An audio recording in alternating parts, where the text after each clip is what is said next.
Hi, everybody. Welcome to the next video in the series of capital budgeting, where we talk a little more about what capital projects are.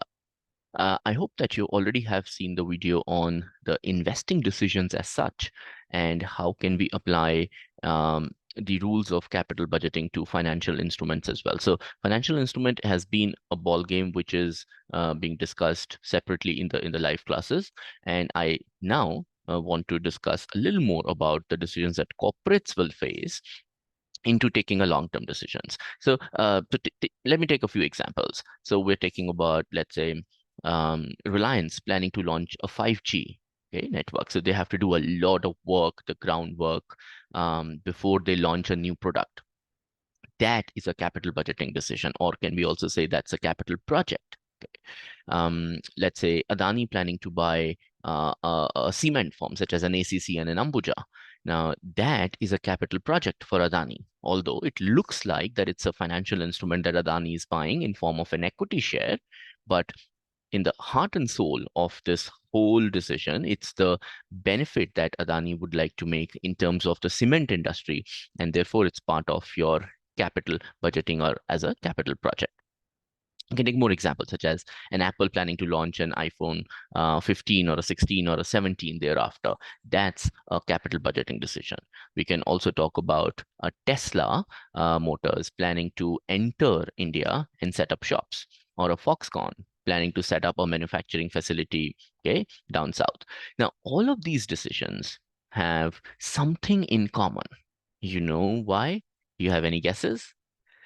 All of these decisions are very, very important for the respective firms. But in addition to that significance level, there's something which is very, very critical. Can't wait to show you what I mean by that. Do you see that in all of these decisions, the size of the outflow is huge? A Tesla setting up a factory, it's just impossible to do that in a few hundred crores. You have to kind of spend a lot of money, such as in thousands of Indian crore rupees. Similarly, an FG being rolled out by an Airtel or a Jio, you need thousands of crores of investment. So a capital project typically is going to be the one where the investment that you need is going to be huge. At this point, I want to differentiate it with a working capital decision where the investments is very, very little. So for a household, buying a car is actually a capital project, but how much petrol to fill in it, that is a working capital decision. So you see the difference between the two. The decision point in a capital budgeting is yes or a no, and a decision in case of a working capital is never yes or a no, but is how much. Because once you've got the car, the question whether to put petrol or not may not arise. So you see the two decisions, working capital management and capital budgeting, again differ very significantly from the point of view of the question being asked. Okay. Coming back to the capital projects. So the first point that I was saying is common across all the discussions that we've had is the size of the outflow is huge. Second, the maturity of the project. By when will the benefit from these investments come completely? Is the timeline, is the forecast horizon is very long. So look at 5G, perhaps it's a 10-year project. Look at Tesla, perhaps it's a 30-year project where they're looking at India as a target market where they can launch their products and make profits. So similarly for, let's say, Adani, it's again like a 50, 60, 70-year project while they are while they're buying some companies likewise. So you see, so the life is typically longer. The third, that the commonality that we see, that there is an outflow today and there is an inflow tomorrow. This is quite true for working capital also, except the fact that in working capital, the outflow and inflow both happen at the same time zone, because it's a shorter term decision, and by same time zone I mean within a year. So what I'm trying to get to again is a point of differentiation between a capital project versus a working capital project, is where in a capital project you have a lot of time gap between what you have today, the maturity, again, the point that I'm driving home and trying to connect it with this is that capital projects are longer term and working capital are shorter terms, and inflow and outflow for working capital management is going to be both on the same time zone that way, and therefore time value of money is not required in working capital management decisions. Okay. The fourth point, which is common for all of these decisions, Adani buying ACC and Ambuja, Tesla coming to India, is that there's a huge amount of risk involved, and pretty much the risk is coming from, again, the fact that the maturity is very long. Now imagine a Tesla, the strategy group, making a business plan for entering a country. By chance, it's in India, and now it could be the next country as well. Now, in this case, they will have some kind of a timeline as to by till when will they be able to sell the cars, and then multiply that the quantity by the selling price. Now, how do you know how much inflation will there be? How do you know how much will be the buying power of Indian consumers? How do you know, well, India will be the fifth largest economy, or will it become the third largest or the second largest, so on and so forth? So in 30 years, a lot can change. Okay. So therefore, the uncertainty involved because of the time is adding to a lot of risk in these cash flows. And therefore, these decisions have to be taken with a pinch of salt, that there have to be sufficient margin of safety that you have to provide while you're taking these decisions. Okay, two neck to neck decisions in capital budgeting longer term, not a good bet to take. And the fifth, and in fact, very, very interesting, perhaps we may not be able to cover this part in the classes, at least not in the base course, is that some decisions, not all, some decisions may have some options being added. Now, the word option, some people would have already seen or dealt with them. There's actually a financial instrument, part of the derivative market. Okay, but option actually is a general word. We all love options in our lives. So if tomorrow I want to go for a movie, if there's only one movie, then there is no option. Either I go or I don't go. And therefore came the concept of a multiplex, where there are multiple screens and there are different movies playing, and therefore a consumer will have different options, and therefore you see that the cost of watching a movie has gone up. With more options, the value of that thing goes up, as simple as that. So in capital projects also, sometimes we have brilliant options added. For example, a company which is investing into India, let's say Tesla, will have an option to export the cars from here and sell it in the Singapore. To set up a factory in Singapore is more difficult. It's more expensive, land is more pricey, etc. And therefore, they can make Indian factory as their base for export as well. But all of that is going to happen only when the project of setting up a plant in India is true. So in case, what I'm referring to is an expansion option, that today you establish this basic project basic, and which can lead to a project advanced. Okay. Can you directly go to Singapore? Perhaps no, because from the US, directly selling the cars in Singapore doesn't make sense. So that means to be able to do that Singapore thing, you have to be successful in the Indian continent first. So that's how you kind of evaluate. So the Tesla Motors, while they will be evaluating the option to come to India, they will also have some positive number being added, that there will be a probability of going to Singapore and making some money from there as well. So that's the expansion option. And also quite opposite of that is an exit option, that, after setting up a project, how easy it is to get out. Okay, so and there are multiple options as well. So what I'm trying to say is that this is also sometimes existing in the capital projects that we take. So point number 5 is not a universal, not a pervasive point in that case. Okay. Different type of project, just to kind of continue the discussion, not difficult at all, is like capital projects would be a replacement project. You already have a car. Now there is a rule in, let's say in India, to replace your car, depending it's gasoline or it's diesel. After 10 years or 15 years. Okay. And this is also statewide. So Rajasthan has a longer life policy, Karnataka also, Delhi has a shorter life, so on and so forth. So if I'm in Delhi and I have a petrol car, and I'm in the 15th year, then I go to retire the car. Now, I don't want to carry both the cars in my life. So I'll have to let go of one and buy another one. So it's going out of the first unit and this coming in of the second unit. That means the total number of cars that you have do not go up. That's how a replacement will differ from an expansion. In case of an expansion plan, I have a car. It's not going to retire anytime soon, but I need another car, for example, for my parents, for my spouse, for my children. So I am buying another car in the family. That is an expansion project that I'm adding on to the whole thing. Okay. In context of companies, let's say um, you want to shut down a factory in Gurgaon and open up a factory in Gujarat for Maruti Suzuki. This is a replacement project. Okay, in which case the benefits that you're going to get in Gujarat will going to be compared with benefits that you were getting in Gurgaon.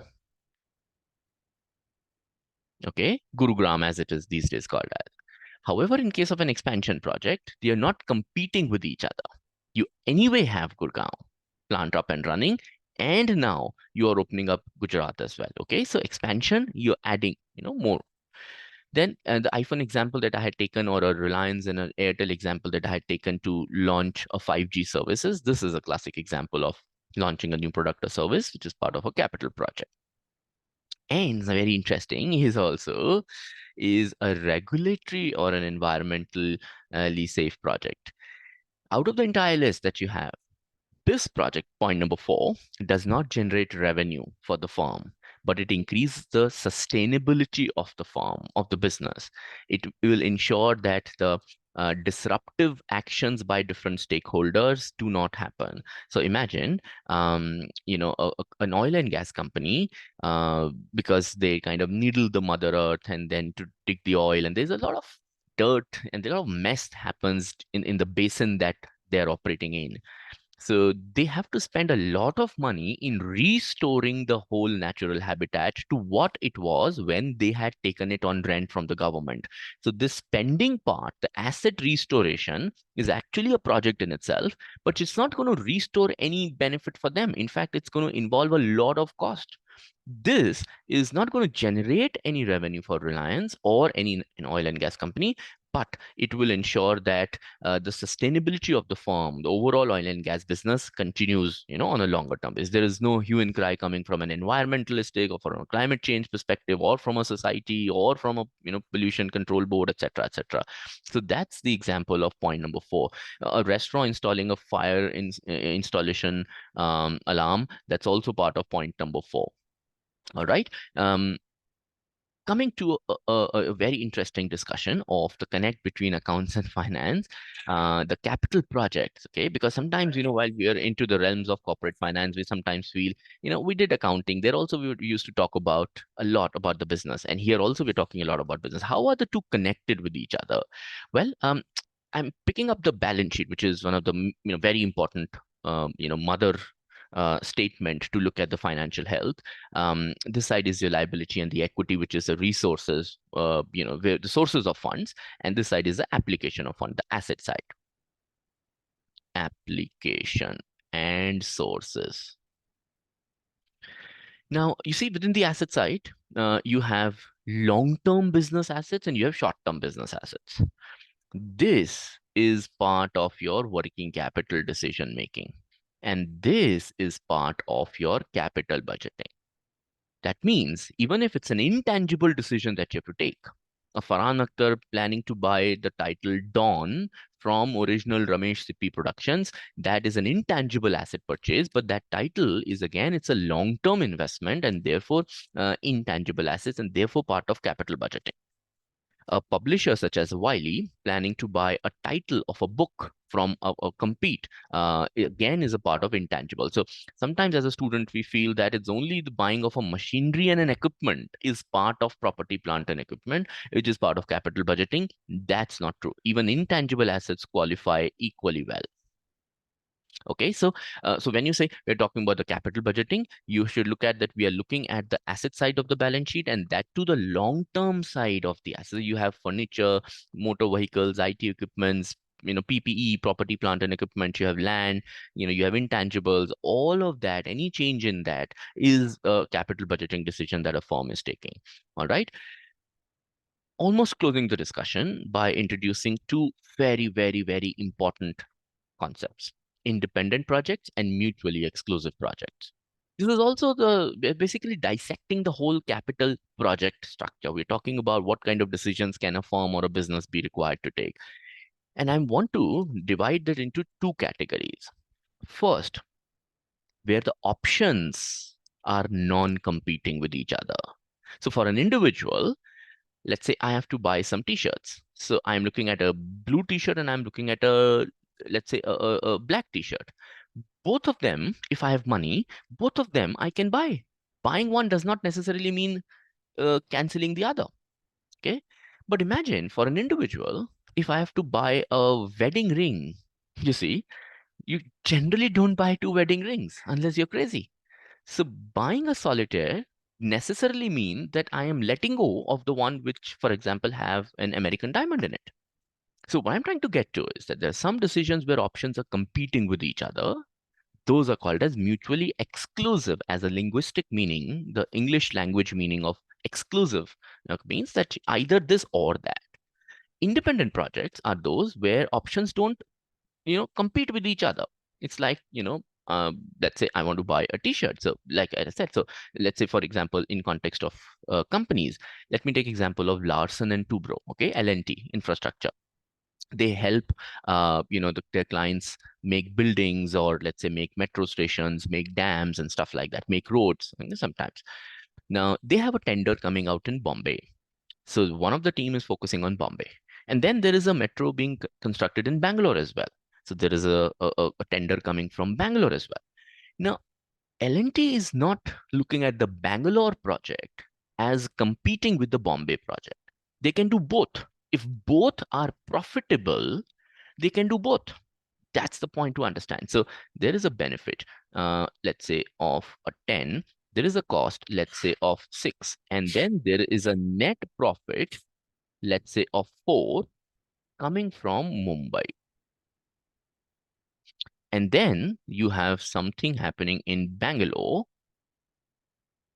a profit, let's say, of a benefit of 12, let's say a cost of 7, and therefore a profit of 5. Important point is both are positive numbers, and because they don't compete with each other, the company should select both, which means the selection criteria, if a project that I'm have to evaluate is an independent one, you're not competing with the Bombay versus a Bangalore thing.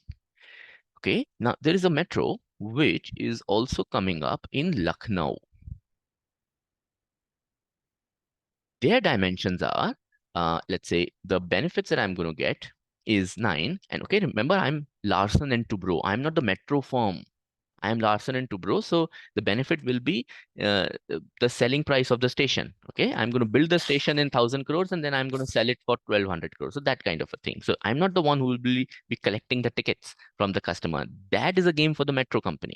Okay, so so station at Lucknow is going to be sold at 9, but I'm going to, let's say, spend a lot of money in constructing because of a very high level of inflation in Lucknow because of extra construction activity and stuff like that, whatever. So there is a net loss of $1 that I have to make in case I select this project at Lucknow. Now, all three are independent projects. The important point is whichever project are good, good means where the profits are more, where the benefits are more than the cost. All of them will be selected. So I'm going to select Bombay. I'm going to select Bangalore, and I'm not going to select Lucknow. So independent project does not mean everything needs to be done. Everything needs to be selected. There is a yes for everything. That's not the point. Point is, you're not competing the different individual options with each other. Compare this to a separate situation called as a mutually exclusive project, where the options will compete against each other. So imagine you getting a good job at Bangalore, okay? And there the metro sucks, and you decide to get yourself a car. Now, either you will buy a Toyota, or you will buy a Maruti Suzuki, or you'll buy a Honda. You won't buy all three. By choosing a, let's say, a Toyota, you are letting go and saying no to Maruti and Honda and all others, which means the options now that you have are competing against each other. Such type of projects are called as mutually exclusive projects. Okay.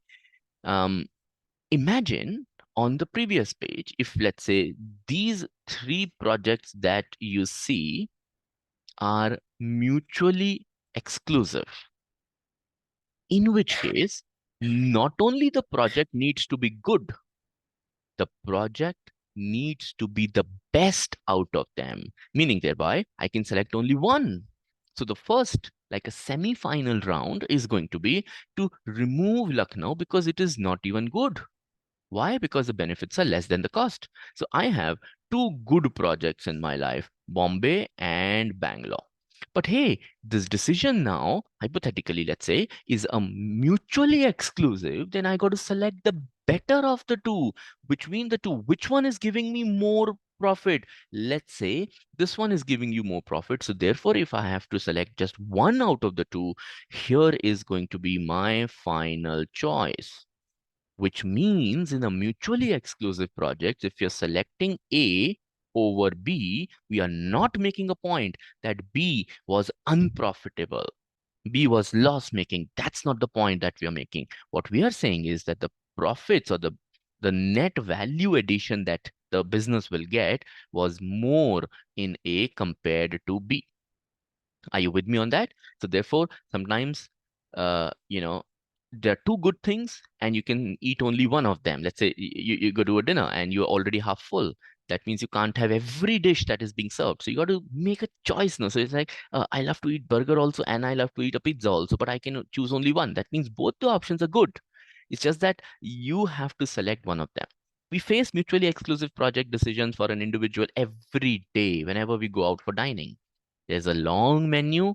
Everything is good, but we have to make a choice. By saying that I want to eat a pasta, I'm saying a no to a pizza automatically. This is a mutually exclusive project. Okay. So here, remember that one extra step needs to be done compared to independent ones.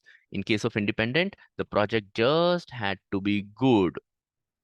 But in case of mutually exclusive, it has to be the between the good ones, like a final step between the good ones, it has to be the best.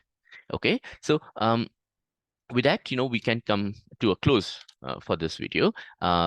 Now, when we'll meet in the live classes, we will start with the techniques of capital budgeting, for which I have recorded another video to give you a quick introduction about what that is. Okay, so make sure that you're getting the handle right. Make sure you're reading the news about the Indian firms and global firms making investments, so that you can connect the dot as to what a capital project and a capital budgeting is all about. Okay, can't wait to meet you in the live class. Thanks very much for watching.